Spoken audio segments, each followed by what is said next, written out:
So Texas A&M Maritime Academy is one of 6 state maritime academies in the United States. We're training officers for the Navy and for the merchant or civilian service.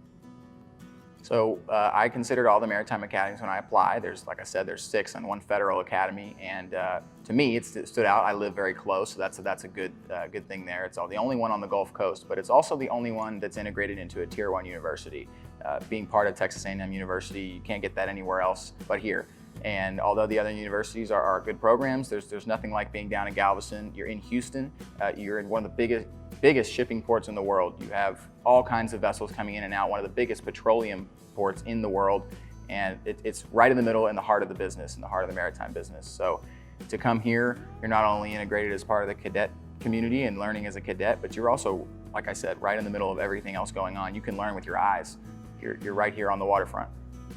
This academy starts you from the very bottom and builds you, like I said, the foundation to become a good mariner, and starts you from the seamanship level where you're in the labs tying knots, learning basic safety things, and then it brings you onto the vessel itself for maintenance, learning how, like I said, from the bottom of a ship, learning how they do maintenance so you can be good when you're an officer, and then it brings you up to the level of ship handling and the electronics on board a ship, learning how to navigate with that. And then it brings you to the capstone courses of bridge resource management, where you use everything that you've learned in the same class. And it's amazing how a 3-hour lab period, you can use everything you've learned in 3 years, in 3 hours, and really show how you've learned and come a long way. It also goes back to cruises. So cruises are a big deal, probably the biggest deal here. You've got to get the hands-on experience. The simulator is great, but the simulator can't show you everything. And here, every summer, we go on a summer cruise. So that involves being out with the entire Corps as a unit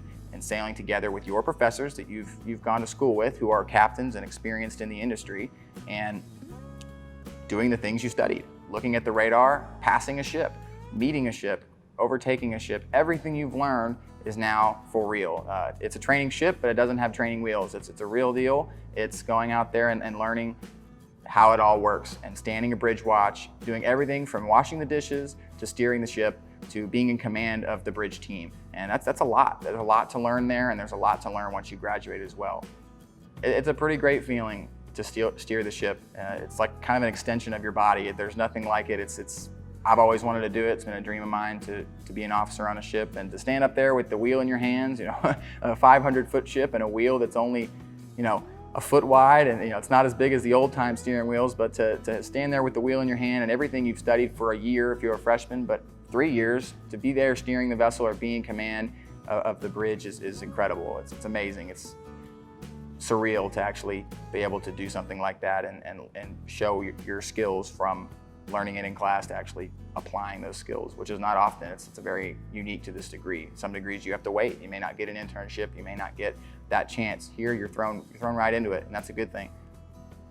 Being Deputy Corps Commander is something that I wanted to do because it's a really good way to build your team leadership skills. And on a vessel, like I said, experience is #1. You have to get out there, you have to touch the equipment, you have to learn from others, but you also have to manage a team. And being Deputy Corps Commander, you're managing quite a large team of several hundred cadets, almost a little over 500 actually, and you're working as a leadership team to go down the chain of command just like you would on a ship. And my responsibility ranges from small scale things like volunteer events to large scale events for the Corps like march-ins and other things like that. It's extremely all-inclusive. It's everything the Corps does, I'm involved in. And other than doing it for me, to help me become a better leader, I'm also doing it to help the Corps. I think somebody who's there, who enjoys the cadets, friends with some of the cadets, I really enjoy being able to help them take their opinions into account and make this place a good place to go. There's always improvements that can be made, and I think by having someone in that position to hear them out, and make it a fun experience, and like I said, above everything else, it's a great learning experience to work with everybody. So for me, I'd like to just work in the civilian fleet. I'd like to get with the tanker company. Sailed with a tanker over last summer. I really enjoyed that experience.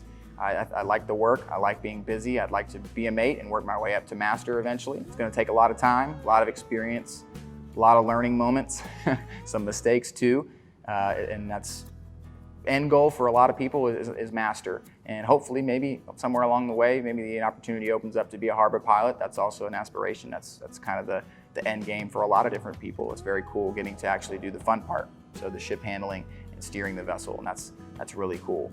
So for me, it's all about getting on a ship and just working until I'm satisfied as a mate.